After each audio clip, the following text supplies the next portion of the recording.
बावरा मन। एक बहुत मशहूर गाना है, बावरा मन देखने चला एक सपना।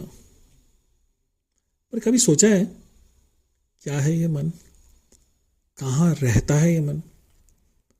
ये क्यों कहा जाता है मन को कंट्रोल करो, मन को पा लिया तो सब कुछ पा लिया। चलिए आज का टॉपिक यही है, मन क्या है, इसी को जरा एक्सप्लोर करते हैं और समझने की कोशिश करते हैं। सबसे पहले मन की क्या डेफिनेशन है उसके बारे में बात करते हैं। As per the dictionary, the element of a person that enables them to be aware of the world and their experiences, to think and to feel, the faculty of consciousness and the thought। मतलब simple सा है कि हम इंसानों की एक शक्ति जो हमें इस यूनिवर्स के बारे में, इस वर्ल्ड के बारे में अवेयर जो कराती है, साथ के साथ में हमें सोचने की, फील करने की, कॉन्शियसनेस की और थॉट की जो स्ट्रेंथ देती है, वही मन है। एक दूसरी डेफिनेशन के हिसाब से, in a human or other conscious being, the element, part, substance or process that reasons, thinks, feels, wills, perceives, judges, etc. Example is intellectual power or the ability।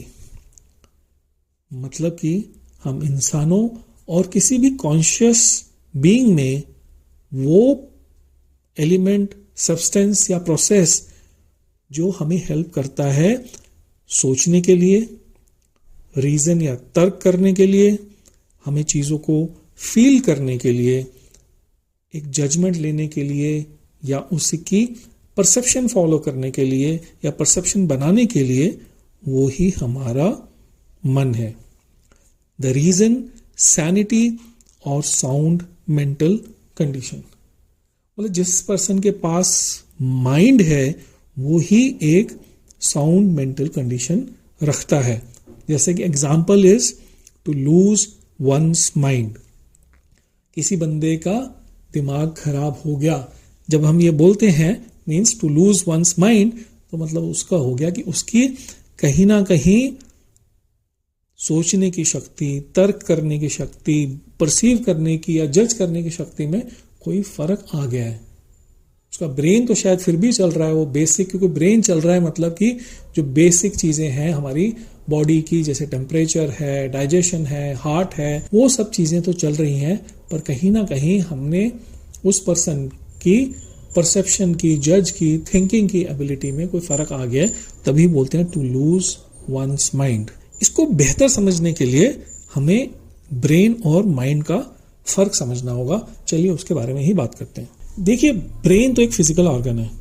हमारा दिमाग जो है हमारे बॉडी के फंक्शंस को कंट्रोल करता है, जैसे कि thought, memory, emotion, touch, motor skills, हाथ पैर, बॉडी के मूवमेंट के स्किल्स, विजन, ब्रीदिंग, टेम्परेचर, ये सब जो हैं हमारे ब्रेन के कंट्रोल के अंडर होते हैं। जो हमारा ब्रेन है ना, ये न्यूरॉन्स और ब्लड वेसल्स से बना हुआ होता है। पर दूसरी तरफ जो माइंड है वो एक फिजिकल ऑर्गन ना होके एक इंटैंजिबल कंसेप्ट है। इंटैंजिबल का मतलब जिसको छुआ ना जा सके, जो एक फिजिकल मैटर नहीं है। टैंजिबल मतलब कि वो जो है फिजिकल है, आप छू सकते हैं, फील कर सकते हैं।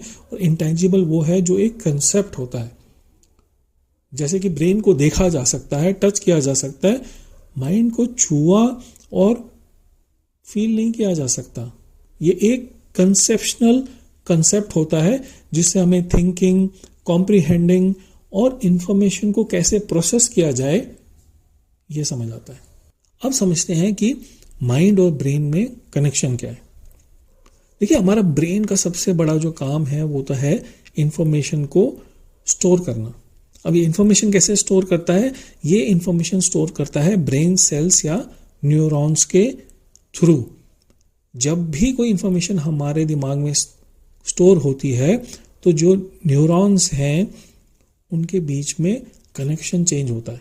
जब भी कोई नई इंफॉर्मेशन आई या एग्जिस्टिंग इंफॉर्मेशन को चेंज हुई तो हमारे ब्रेन सेल्स या न्यूरॉन्स के अंदर कनेक्शन बनते हैं, टूटते हैं या नए कनेक्शन बनते हैं, जिसको कहते हैं सिनेप्टिक प्लास्टिसिटी। इसी तरह हमारा माइंड जो एक सॉफ्टवेयर की तरह है, जहां ब्रेन हार्डवेयर है वहां माइंड सॉफ्टवेयर है। इस सॉफ्टवेयर का काम है इस इंफॉर्मेशन को एक्सट्रैक्ट करना सेंसेस के थ्रू, जो कि हमारे सेंसेस हैं sight, sound, touch, taste and smell. इस इंफॉर्मेशन को जो ब्रेन में पड़ी हुई है उसको वो एक्सट्रैक्ट करता है और इस इंफॉर्मेशन को एग्जिस्टिंग नॉलेज के साथ में कंपेयर करने के बाद में वो प्रोसेस करता है और हमें उसका एक मतलब समझाता है। जैसे कि कोई भी इंफॉर्मेशन आपको मिली, उस इंफॉर्मेशन खुश होने की है या दुख मनाने की है, आपको कैसे रिएक्ट करना चाहिए वो ब्रेन को नहीं पता होता है। जो भी इंफॉर्मेशन मिलती है वो आपके ब्रेन में जाती है और ब्रेन में जो आपके कनेक्शंस बने हुए हैं उन कनेक्शंस की पुरानी मेमोरी के साथ में कंपैरिजन होता है और वो माइंड तब उन चीज़ों को रीड करके, कॉम्प्रिहेंड करके तब वो उसकी आपको फीलिंग्स देता है। जैसे कोई एग्जांपल ले लेते हैं, आप किसी इंसान के घर पहली बार जाते हैं जहां उसका पेट आप पर पाउंस करने की कोशिश करता है। अब आपका रिएक्शन इस बात पर डिपेंड करेगा कि आपकी प्रीवियस मेमोरी क्या है, और ये प्रीवियस मेमोरी जो है ये आपके कहीं ब्रेन में स्टोर्ड होगी उस या उस तरह के इंसिडेंट के हिसाब से। अगर आप एक फेरोशियस पेट को हैंडल करना जानते हैं तो आप कूल रहोगे, आपको कोई बहुत बड़ा फर्क नहीं पड़ेगा, आप नहीं घबराओगे। इसी तरह हमारी लाइफ में भी जितने इंपॉर्टेंट इवेंट्स होते हैं, जिन इवेंट्स का मतलब हमारे लिए कोई मतलब होता है, कुछ इमोशन अटैच्ड होते हैं, उनकी कोई सेंस होती है हमारे लिए, वो सारे के सारे इवेंट्स जो हैं हमारे ब्रेन में स्टोर्ड रहते हैं। अब उस तरह का इवेंट या उससे मिलता जुलता इवेंट जब भी हमारी लाइफ में नेक्स्ट टाइम होएगा तो हमारा माइंड उस इंफॉर्मेशन को हमारे एग्जिस्टिंग इंफॉर्मेशन या मेमोरी के साथ में इसको कंपेयर करेगा और हमें बताएगा, हमारे सेंसेस को, कि हमें अब खुश होना है, दुखी होना है या हमारे को किस तरह का रिएक्शन करना है उस चीज का। सो ये हमारे माइंड का काम होता है।